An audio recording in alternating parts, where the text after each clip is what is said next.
얼마 전에 올해 아주 오래간만에 만난 어떤 한 친구가 이제 좀 찾아와서 같이 이제 뭐 국밥을 먹으면서 오랜만에 이야기를 하게 되었습니다. 외국에서 오랫동안 공부하던 그런 친구였는데요. 그래서 예전 교회 친구, 모 교회의 그런 어릴 때부터 알던 친구죠. 참 근데 뭐 많은 세월이 흐른 것 같지는 않았음에도 불구하고 아주 어릴 때 만난 그 친구, 어릴 때부터 알던 친구였기 때문에 이제 서로 이제 중년이 되고 그 친구는 또 머리가 이제 다 빠졌더라고요. 그래서 제가 생각보다는 좀 동안이라 그 친구는 정말 형님처럼 보이더라고요. 머리가 다 빠지니까요. 그래서 같이 이제 뭐 살아왔던 얘기들 이렇게 쭉 하는데 갑자기 이게 예전 우리 모교회 얘기를 하면서 그 친구가 이제 국밥을 먹다 말고 눈물을 정말 뚝뚝 흘리는 겁니다. 그래서 자기는 어느 날 정말로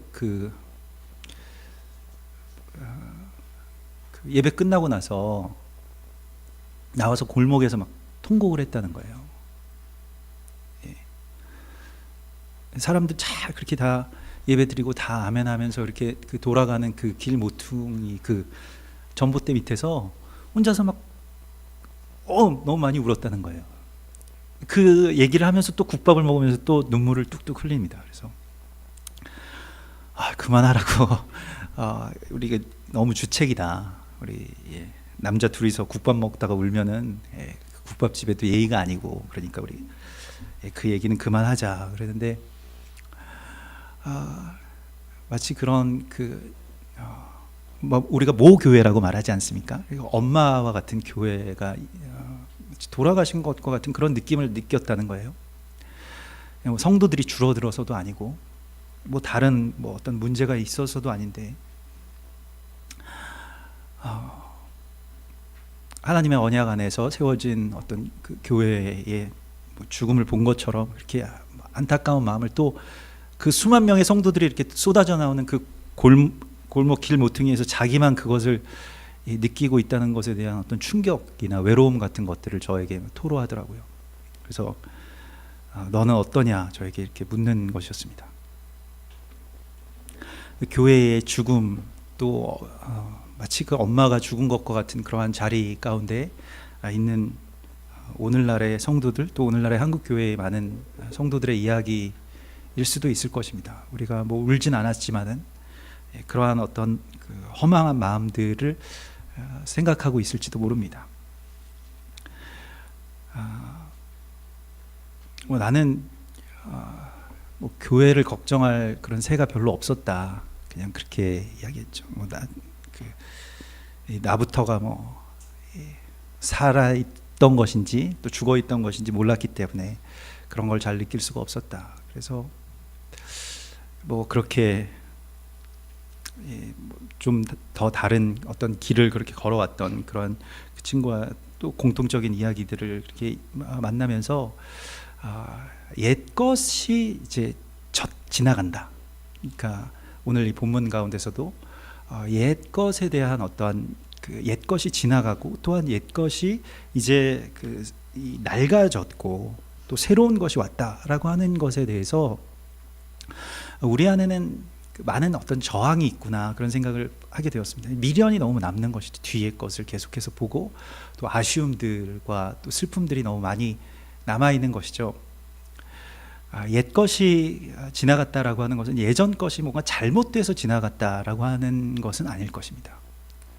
그 때에, 또 그 세대에, 또 그 시간과 또한 그러한 장소 가운데서 있어야 할 것을 하나님께서 있게 해주셨을 것입니다. 그래서 무턱대고 옛 것은 다 안 좋은 것이고 앞에 것, 새로운 것만이 좋은 것이다 라고 이야기할 수는 없을 것입니다.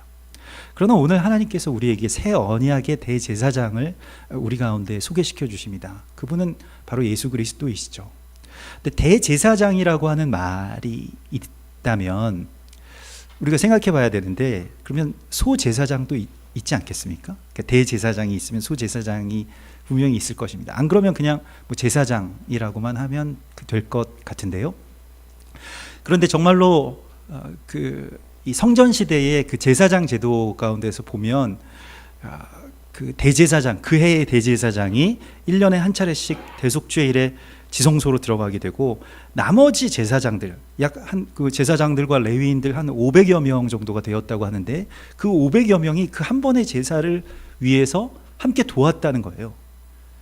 그래서 그러한 어떤 그 성전 제사 가운데서 특별히 지성소에 들어가는 사람은 대제사장 한 명뿐이지만은 나머지의 그 말하자면 소제사장들, 제사장들이 그 한 사람을 그렇게 도왔다는 것입니다. 뭐 그렇게 크게 도울 일이 있겠어요?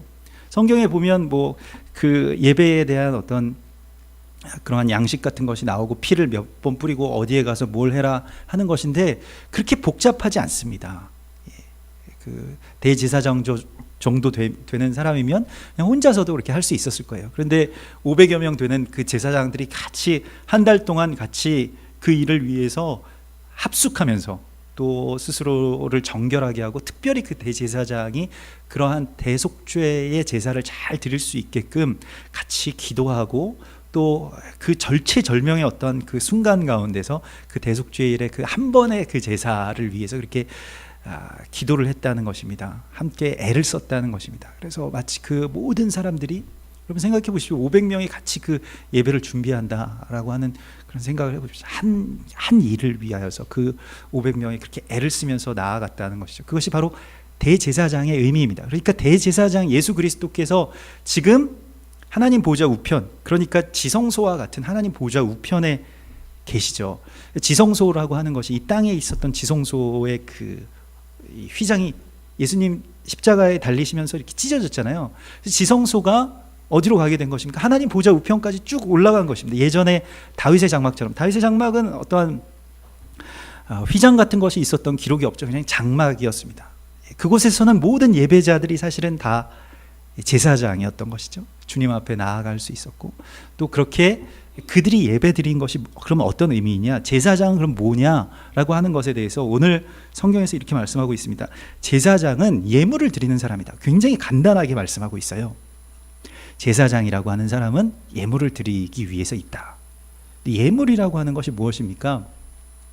예물은 그냥 단순한 오늘날의 그런 헌금은 그 예물의 그 의미를, 모든 의미를 다 담고 있지는 못하는데요. 그래서 우리가 이 구약의 말씀, 또 레위기나 또 이 그 토라에 나와 있는 어떤 예물의 의미에 대해서 좀 더 깊이 있게 그 공부할 필요가 있습니다.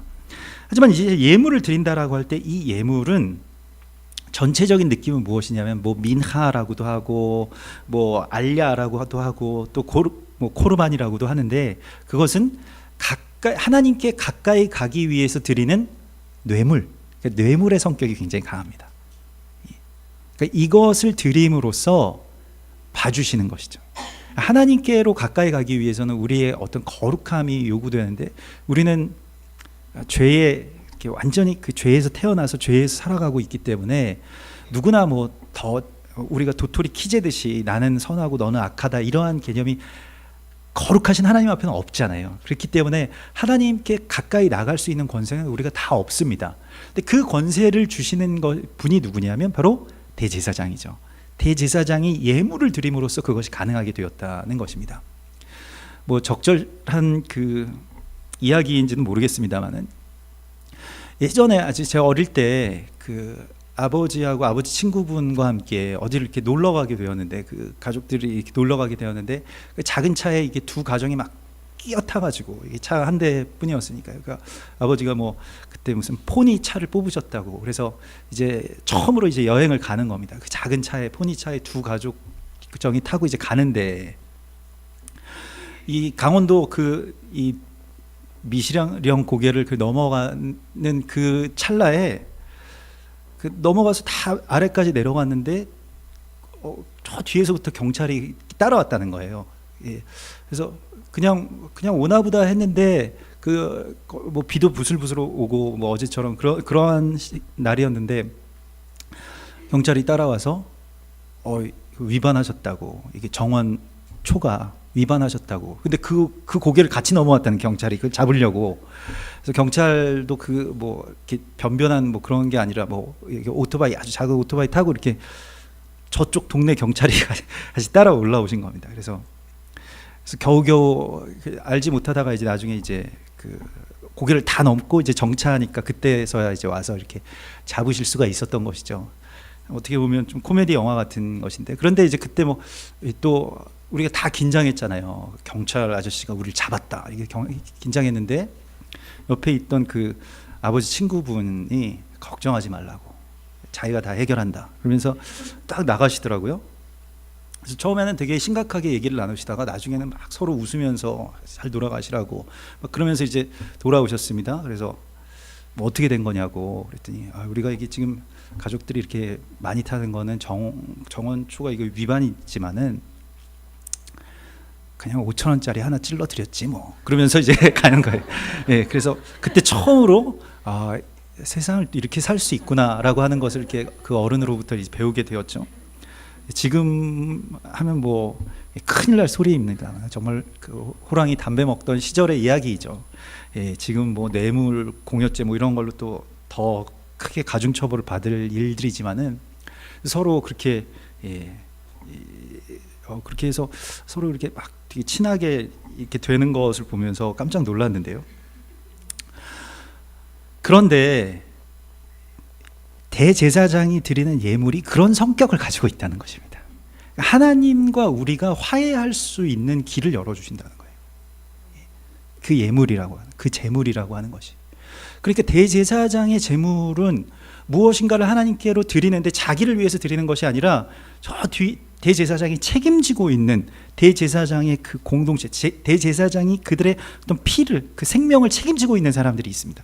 그 사람들을 위해서 하나님께 잘 봐달라고 드리는 뇌물의 성격이 강하다는 것입니다. 실제로 그 민하라고 하는 그 소재물의 뜻 가운데는 그 봉헌물 또는 헌물이라고 이렇게 번역됩니다만은 뇌물이라고 하는 그러한 뜻이 있습니다. 좀 봐달라는 것이죠. 이게 봐준다라고 하는 것이 무엇입니까? 그게 은혜입니다. 은혜라고 하는 것을 하나님께서 봐주시는 것인데, 뭘 봐주시는 것이냐면 우리가 그냥 뭐 이런 짓을 저질렀지만 눈 감아 주시는 것이 아니라 그 봐주시는 것이 조금 다르죠. 이 예물을 봐달라는 것이죠. 이 예물의 순결함을 봐달라는 것입니다. 원래 죄인이지만은, 우리는 죄인이지만은 이 예물은 거룩하니 이 예물을 받아달라는 것입니다. 특별히 대제사장은 어떤 사람이냐면 그 대제사장은 드릴 예물이 있어야 할지니라 오늘 이렇게 말씀하시는데 자기를 산 제물로 드리는 사람입니다. 그러니까 하나님께서 대제사장을 보시고 대제사장이 드리는 예배를 보시고 전체 백성들의 예배 또 온 열방의 예배를 보신다는 것입니다. 대제사장이 굉장히 중요한 것이죠. 그게 대속죄일의 예배이고요. 이게 말하자면 히브리서에서 설명하고 있는 그 단 한 번의 제사라고 하는 그 예배의 개념입니다. 그런데 중요한 것은 이 예배가 늘 잘 드려지는 것은 아니라는 것입니다. 그러니까 이 예배가 그러면 이제 대제사장 책임이구나 해서 이 예배를 대제사장에게 맡기고 우리는 그냥 가만히 있으면 구원을 받는다라고 하는 것이 사실 우리의 이야기였는데요. 그냥 예배 잘 드려지나 한번 참석이나 하면 되겠구나라고 하는 생각을 가졌었다면 그것이 아니고 대제사장이 그 해에 대속죄일에 온 열방이 하나님께로 갈 수 있도록 그렇게 문을 여는, 그렇게 연결되는 그러한 예배를 열기 위해서 그 대제사장을 돕는 제사장 그룹, 그 공동체가 그 예배를 성공시키느냐 성공시키지 못하느냐 하는 기로에 우리가 서 있다는 것입니다. 이것을 하나님께서 우리에게 말씀하고 있는 것입니다. 그래서 예수님께서는 대제사장이 되시고요, 우리에게 이렇게 말씀하셨잖아요. 오늘 우리가 찬양한 것처럼 그런즉 너희는 택하신 족속이요 왕같은 제사장들이다 이렇게 말씀하고 있습니다. 그러니까 우리가 그런 제사장으로 위임을 받았다는 거예요. 저는 그 찬양을 또 이 말씀을 오래전부터 어릴 때부터 들어왔던 말씀이고 뭐 늘 불러왔던 찬양인데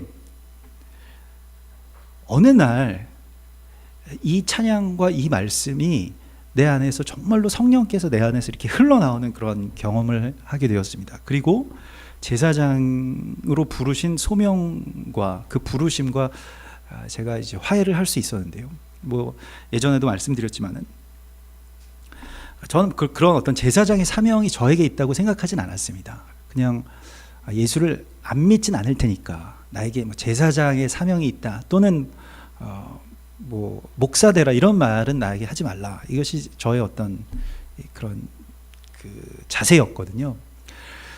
그래서 뭐 그러한 어떤 부르심이라고 하는 것에 대해서 마음은 좀 찜찜하긴 한데 뭔가 이렇게 부르셨으면 어떡하지? 라고 하는 그런 마음이 있긴 하지만 애써 이렇게 외면하면서 조금 멀리 한번 가볼까. 요나처럼 그 빛보다 좀 먼 데로 가면 나중에는 포기하시지 않을까. 그런 생각을 굉장히 많이 하게 되었죠. 그래서 뭐 목사님들하고도 많이 뭐 상담을 하고 뭐 그랬습니다만은 결국에는 그 빛이 아닌 곳으로 이렇게 가면 더 자유롭고 더 편해질 수 있을 것이라고 이렇게 생각을 했습니다. 근데 언제 이 말씀을 이렇게 다시 받게 되었냐면 나중에 이제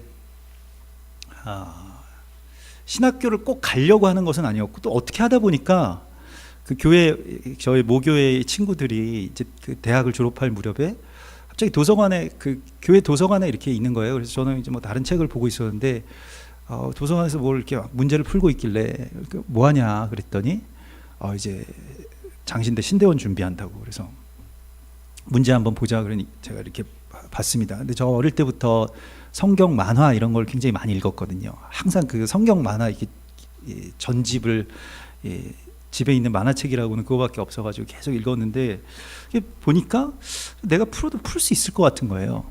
그래서 이번에 이렇게 졸업하기 전이었습니다. 이게 대학 4학년 때였는데 그 친구도 그렇고.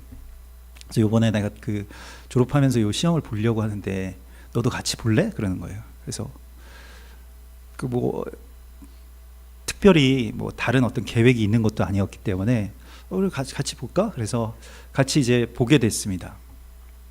그랬더니 이제 같이 보게 됐는데 처음에 제가 본 문제는 굉장히 쉬운 옛날 문제였고 나중에 속은 거죠. 이 요즘 문제는 풀지도 못할 만한 그런 문제였는데다가 뭐 다른 뭐 영어도 보고 뭐 그런다 그래가지고 막상 이제 그 공부하는 그 스터디 그룹에 이제 가보자 그래서 같이 갔더니 교회의 성실한 형님들은 다 모여 계시는 거예요. 그래서 뭐 나는 요번에 뭐 3수째다 뭐 5수째다 뭐 7수째다 뭐 이러고 계시는 거예요. 근데 뭐 그분들이 저보다 다 상태가 다 좀 좋은 분이고 다 성실해 보이는 분들인데 계속 왜 이런 걸 하실까? 그래서 그냥 뭐 너무 그 한량같이 놀고 있는 모습을 보이기 싫어가지고 같이 이제 공부를 하기 시작한 거죠. 그래서 시험을 보게 됐는데 그 뭐 시험을 보는 것 자체에 저는 의의를 두고 그냥 그 스터디 그룹에서 이렇게 같이 얘기하고 놀고 또 장신대에 합격하려면 장신대 도서관에 가서 공부해야 된다. 뭐 그런 속설이 미신이죠. 근데 아무튼 그래서 미신이라기보다는 그래서 거기 뭐 그 당시에는 학생증 검사를 안 할 때였습니다. 그래서 거기 가서 이렇게 공부하다가 시험 때 되면 이제 학생 아닌 사람들 다 나가라. 그러면 또 나가서 좀 공차다가 또 들어와서 이게 공부하고 뭐 그랬었거든요. 아무튼 이제 거기에서 그렇게 계속 생활을 하다가 신학교에 예전에 이렇게 그 사실 제가 뭐 전에 말씀드렸지만 때려쳤던 신학교를 다시 이제 들어가 보니까 다시 가서 이렇게 그 분위기를 보니까 이거 아닌 것 같다 이런 생각이 드는데 어느 날 그 주기철 목사님 그 순교 기념탑이 있습니다. 그래서 순교 그 기념탑에 막 그 기도굴 같이 이렇게 그 탑에 이렇게 들어가서 기도를 하게 되어 있는데 그 기도를 이렇게 그냥 뭐 어디 나가 있으라 그래가지고 또 거기 그때 시험 때 뭐 기말고사 기간이었던 것 같습니다. 좀 추운 겨울이었는데 저녁 때 갑자기 경비 아저씨가 다 나가라 학생증 없는 사람 다 나가달라 그래가지고 또 이제 나왔는데 갈 데가 없어서 그 기도탑에 이제 올라갔거든요. 기도탑에 올라가 보니까 저 그 광나루 그 건너편에 그 천호동 쪽에 이 불빛들이 이렇게 반짝반짝 빛나는데 그걸 보면서 내 안에서 이 찬양이 흘러나오기 시작했습니다.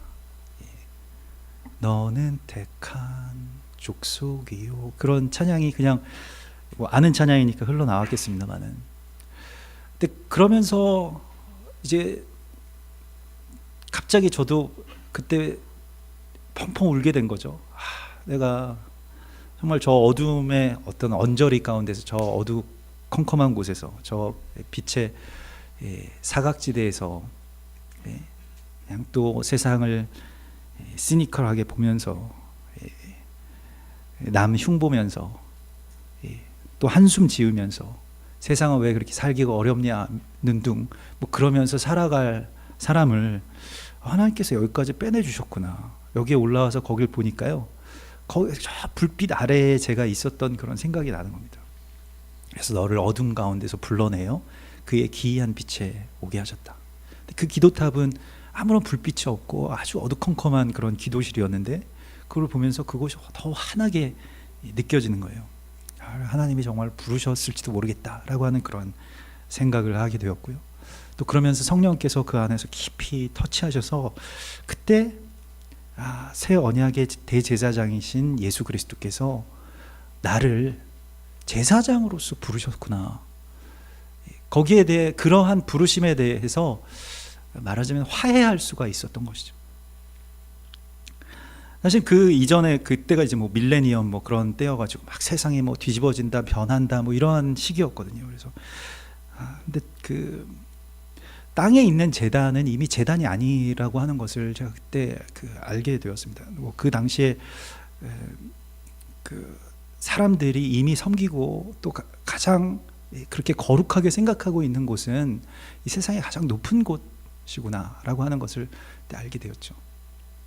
그래서 그러한 시점 가운데서 제가 그렇게 막 아주 정말 부러워하고 또 나는 정말 저기까지는 힘에 붙여서 올라가지 못하겠다라고 했던 뭐 그러한 곳이 이제 무너지는 것을 보게 됐습니다. 그게 이제 그 9.11 사태 때 그 월드 트레이드 센터가 무너지는 것이었고요. 사실 그 월드 트레이드 센터 또 그 뉴욕의 가장 높은 곳에서 이제 뭐 그런 정말 아주 유명한 그러한 이 금융 회사에서 일하시는 그런 그 회사의 어떤 중역인 분의 집에 이제 잠깐 머물게 됐었거든요. 뭐 이렇게 친척벌 대회이기 때문에 이제 거기에 어떻게 며칠 동안 거기에 머물게 됐습니다. 근데 그분들이 살아가는 어떠한 이 라이프 스타일, 뭐 또 삶에 대한 어떤 방식들을 보니까 도저히 이걸 이렇게는 살 수 없다. 부럽긴 하지만 살 수 없다라고 하는 그런 결론을 내리게 됐거든요. 아무튼 그러한 그 상황 가운데서 사람들이 막 올라가려고 하는 제단, 또 사람들이 거룩하게 숭배하는 그러한 제단이라고 하는 것은 이미 교회가 아니지 않을까? 또는 이 땅에 어떠한 이런 연약한 제단이 아니지 않을까라고 하는 그런 생각을 하게 되었습니다. 그래서 오늘 하나님께서도 이렇게 말씀하고 있습니다. 내가 예전에 세웠던 그 언약은 하나님께서 깨신 건 아니거든요. 사람의 언약도 깨지지 않거든. 하나님의 언약을 깨시지 않는다라고 성경은 말씀하고 있습니다. 갈라디아서에서도 하나님께서 언약을 폐하시지 않는다라고 말씀하고 있습니다. 그런데 언약이 누가 폐했냐면 원래 있었던 그 언약을 받았던 사람들, 특별히 그것이 이제 이스라엘 백성들이라고 오늘 여기 나와 있는데, 이스라엘 백성들이 그것을 깼다는 거예요. 신의 산의 언약, 이스라엘 백성들을 출애굽하신 그 이유가 무엇인지를 이스라엘 백성들이 깊이 깨닫지 못했습니다. 언약을 체결하긴 했지만 그 언약은 무엇이었냐면, 이스라엘 백성들을 출애굽하셔서 좋은데 그냥 자유롭게 잘 살게 해주시는 것이 출애굽의 목적이 아니었거든요. 출애굽을 하신 이후에 이스라엘 백성들에게 하나님께서 주신 신의 산의 언약은 제사장 언약이었습니다. 너희가 내 말을 듣고 내 이 율법을 지키면 내가 너희를 제사장 나라가 되게 하겠다. 그래서 제사장 나라가 되면 어떻게 되겠습니까? 이스라엘이 제사장 나라가 되면요, 열방이 구원을 받게 됩니다. 제사장이 그렇게 열방을 위해서 예배를 드리게 되면 그 열방은 제사장의 예배를 하나님께서 받으시는 것이니까요. 그게 대표성이거든요. 그 한 사람의 제사장이 그 예배를 드림으로써 온 열방이 구원을 받는다라고 하는 그것이 언약이거든요. 그 언약의 구조이거든요. 그런데 이스라엘 백성들이 그 언약을 파기했다는 것입니다. 열방을 구원하는 제사장 나라로서의 사명을 버렸다는 거예요. 금송아지 예배로 자기를 사랑하고 그냥 자기의 어떠한 종교 생활 안에 만족하면서 점차 조금씩 제단에 무엇인가 다른 것들이 세워지기 시작했는데 자기들도 알지 못하는 사이에 바알과 아세라상을 세우고 숭배하고 있었다는 것입니다. 바벨탑을 다시 세워나가고 있었다는 것입니다. 그러한 과정 가운데서 하나님께서 그 언약이 깨뜨려졌다라고 말씀하고 있어요. 제사장이 그렇게 돼서 제사장 나라가 제대로 세워지지 않았기 때문에 하나님께서는 새 언약의 대제사장을 다시 보내셨다는 것입니다. 그가 바로 예수 그리스도이신데 예수 그리스도께서는 그 언약을 깨지 않으셨다는 거예요. 예수 그리스도께서는 당신의 몸을 산 제물로 하나님께 드림으로써 이 언약을 다시 회복시키셨다는 것입니다. 그러면서 그리스도 예수의 피 안에 있는 모든 이스라엘, 여기서 오늘 다시 그 언약이 회복되는 지점 가운데서 온 이스라엘과 유다 민족들이 다시 제사장의 사명을 받을 수 있도록 예수 그리스도께서 대제사장이 되셨다는 것입니다. 그러므로 구원이라고 하는 것은 우리가 그냥 단순히 성전의 마당 뜰만 밟는 것은 구원의 완성은 아닙니다. 그것은 어떤 한 작은 부분일 뿐입니다. 우리가 그것을 구원의 완성으로 생각하고 예수님의 은혜라고 하는 것을 너무나도 많은 차원에서 생각을 해왔습니다만은, 우리는 구원 가운데 구원을 받았습니다만은, 그러나 우리는 성전 뜰에 들어올 수 있는 구원을 받은 것이, 성전 뜰에는 하나님 나라의 백성은 다 들어올 수 있거든요. 성전 뜰에서 성소에서 또한 지성소로 나아가는 그 단계가 있는 것이고요. 그러한 사명의 부르심이 있는 것입니다. 근데 그 다음 단계로 나아가려면 대가가 지불돼야 되는데 그걸 하고 싶지가 않았던 거예요.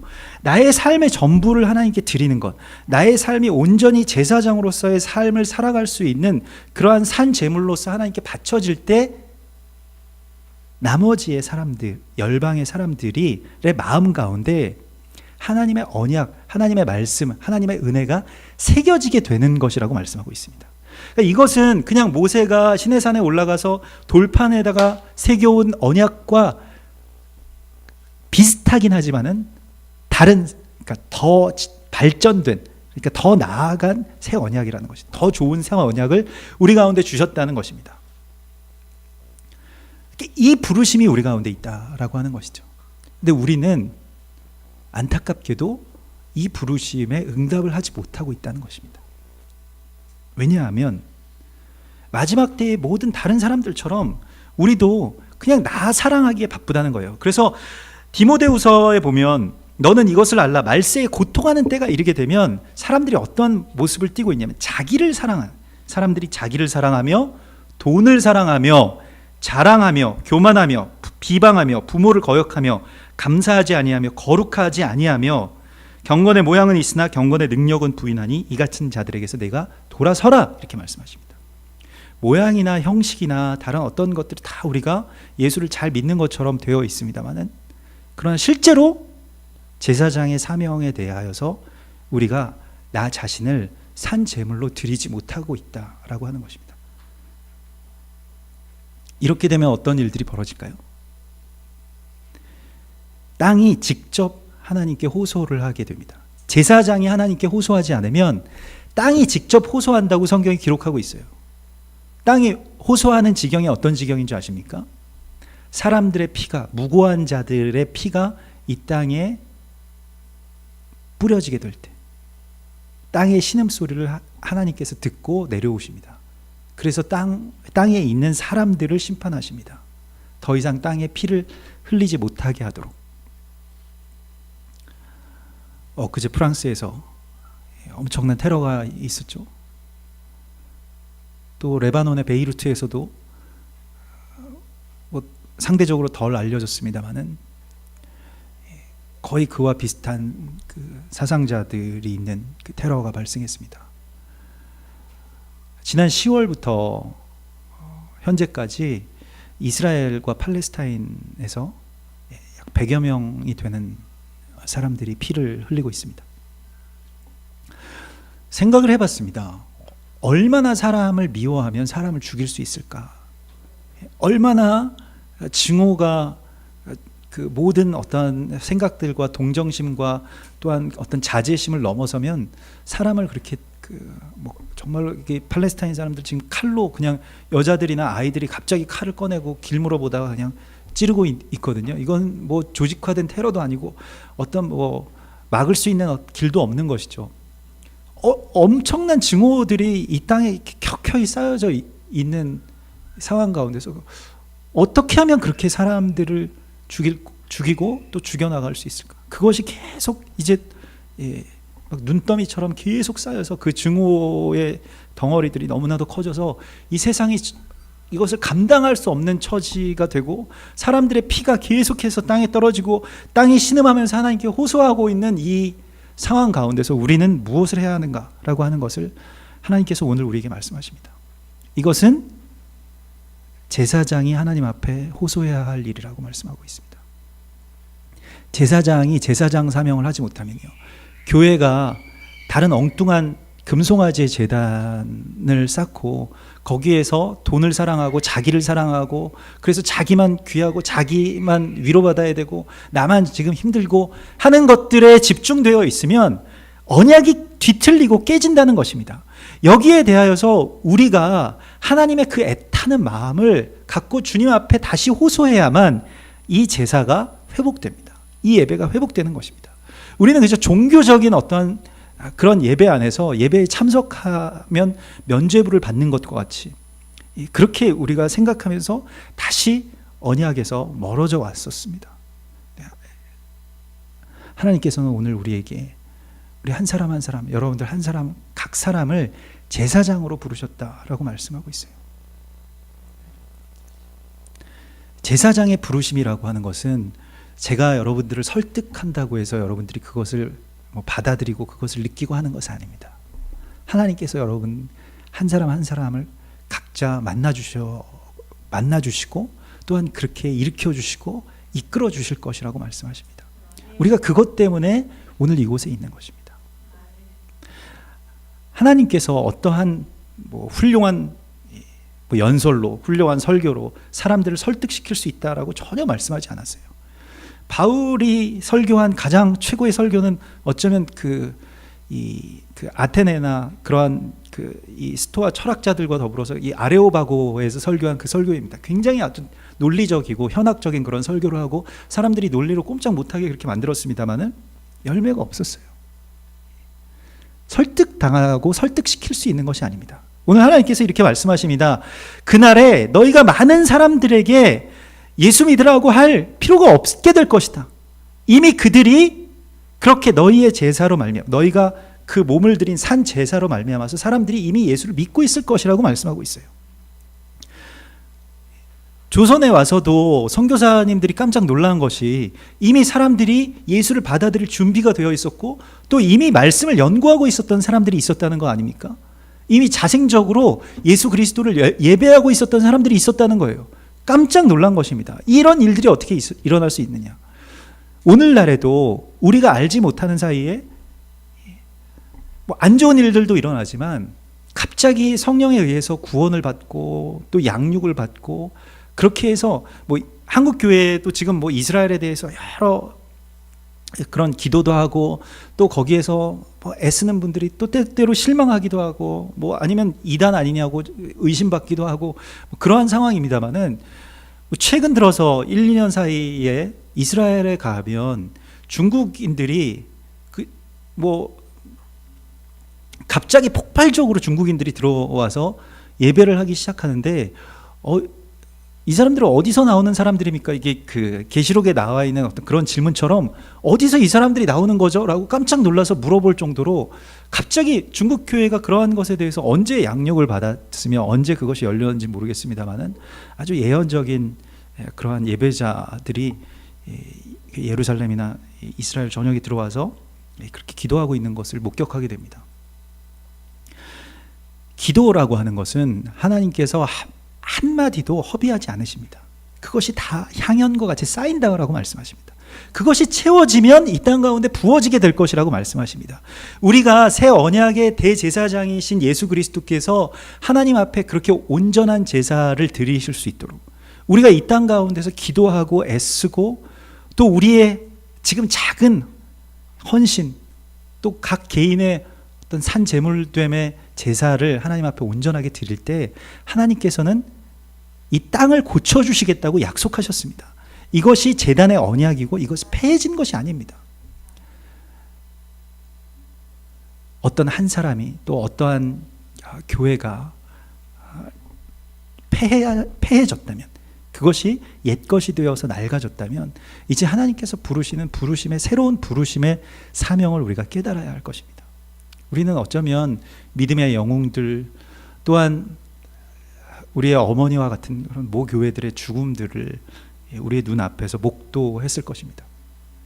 그러나 그것은 그저 슬픔의 어떤 일들이 아니라 약속의 일들이다. 재앙이 아니라 다시 새로운 소망을 너희에게 주려고 하는 하나님의 생각이라는 것을 우리가 깨달아야 합니다. 사람들이 보기에는, 또 세상이 보기에는 쇠하여 가는 일들처럼 보일 것입니다. 그러나 하나님께서는 여러분들 한 사람 한 사람을 통해서 다시 새로운 언약의 신부들을 세우실 계획을 갖고 계십니다. 이러한 부르심을 정말로 깊이 여러분들을 부르셔서 세우시고, 그래서 많은 사람들의 그런 그 피의 호소를 다시 위로로 바꿀 수 있는 그런 거룩한 부르심이 여러분들 각 개인에게, 한 분 한 분에게 인격적으로 찾아오실 것이라고 주님께서 약속하십니다. 우리 같이 기도하겠습니다. 우리 이 시간 주님이 우리를 제사장으로서 세우시고, 또한 우리의 가정을 주의 거룩한 교회로서 세우시고, 우리의 자녀들을, 우리의 다음 세대의 자녀들이 약속의 땅을 향해서 나아가는 그런 용사들로 그렇게 새롭게 세워질 것임을 주께서 말씀하고 계십니다. 우리 이 시간 그것을, 또 그러한 새 언약을 우리 가운데 체결하시고 또 약속하시며 또 새롭게 깨닫게 하여 주실 우리 주님 바라보시면서 이 시간 주신 말씀을 붙드시면서 잠시 같이 기도하겠습니다. 주님,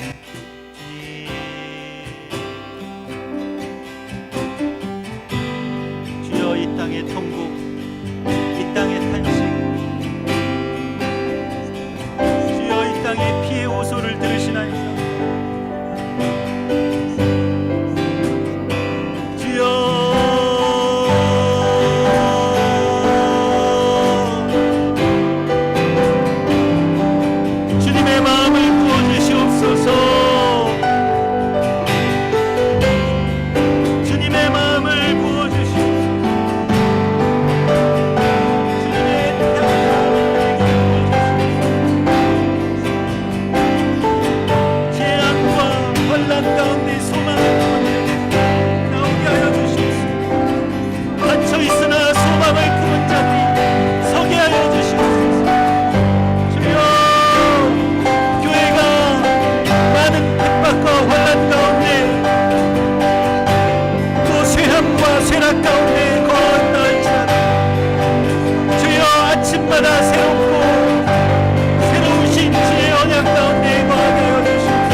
여기에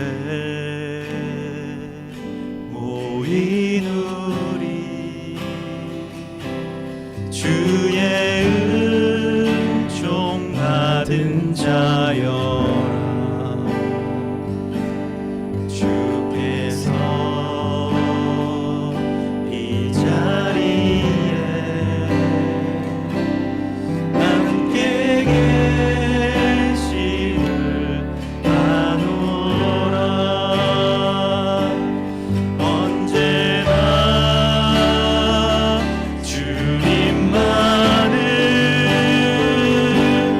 찬양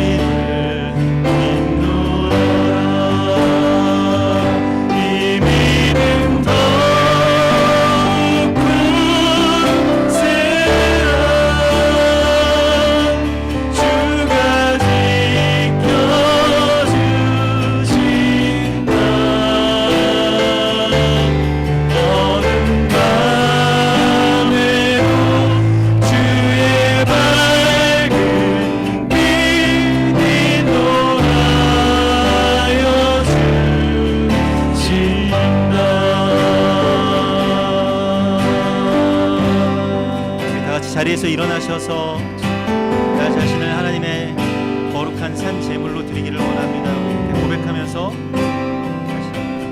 찬양하겠습니다. 뜻하신 일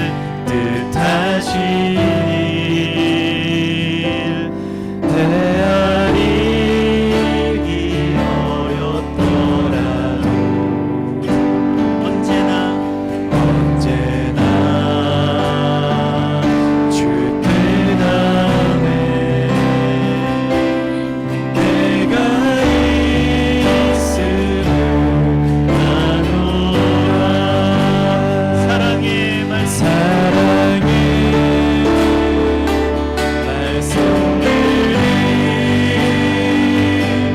나를 더욱 새롭게 하니 때로는 넘어져도 죄로 승리를 믿노라.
주님, 참으로 우리가 우리의 존귀함을 깨닫지 못하고 멸망하는 짐승처럼 자신을 비하하며 또 남을 정죄하며 주의 나라의 제사장으로서의 사명을 그렇게 뒤틀며 살아왔던 것을 주님 앞에 회개합니다. 우리가 다시 우리의 존귀함을 깨닫게 하시고 우리의 자녀들이 하나님께서 택하신 얼마나 거룩하고 귀한 주의 제사장들인지를 깨달을 수 있게 하여 주시옵소서. 그리하여서 이 세상을 향하신 주님의 편지이며 또한 주님을 향한 이 세상의 부르짖음으로 살게 하여 주시고 이 땅의 호소가 참으로 우리를 통해서 주 앞에 올려질 때에 거룩한 하나님의 나라의 회복이 이 땅 가운데 이루어지게 하여 주시옵소서. 모든 증오의 매임과 사슬들이 끊어지게 하여 주시고 주의 성령의 기름 부으심으로 말미암아 이미 각 사람들에게 새겨놓으신 주의 사랑의 말씀들이 삶으로 노래하게 하여 주시고 그렇게 거룩한 하나님의 나라의 회복이 이 땅 가운데 열방 가운데 또 저 북녘 땅 가운데 신음하고 있는 모든 나라들 가운데, 또 시리아와 또 레바논과 또 팔레스타인과 이스라엘 가운데 그러한 참된 평화로 흘러넘치게 하여 주시옵소서. 주님, 우리 안에 그러한 평화를 주시고 우리의 가정 안에 그러한 평화가 흘러넘치게 하여 주시고, 전에 서로 멀리 있던 자들, 원수되었던 자들, 분리되었던 가정들 다시 주 안에서 회복되게 하여 주시고, 그러한 주의 회복으로 말미암는 참된 예배가 주님 택하신 거룩한 제사장들을 통해서 하나님 앞에 다시 회복되게 하여 주시옵소서. 이 땅의 모든 소망이 주 앞에 나와 있는 주의 사람들에게 있음을 주께서 말씀하여 주셨사오니, 우리가 소망을 다시 품게 하여 주시고 주님과 더불어 다시 일어설 수 있는 새 힘을 허락하여 주시옵소서. 그것을 고백하는 표로 이 예물을 주 앞에 드리오니 주여 받으시고, 또한 우리가 이 세대를 본받지 아니하고 선으로 악을 이기는 거룩한 주의 나라의 산 제물이 되게 하여 주시옵소서.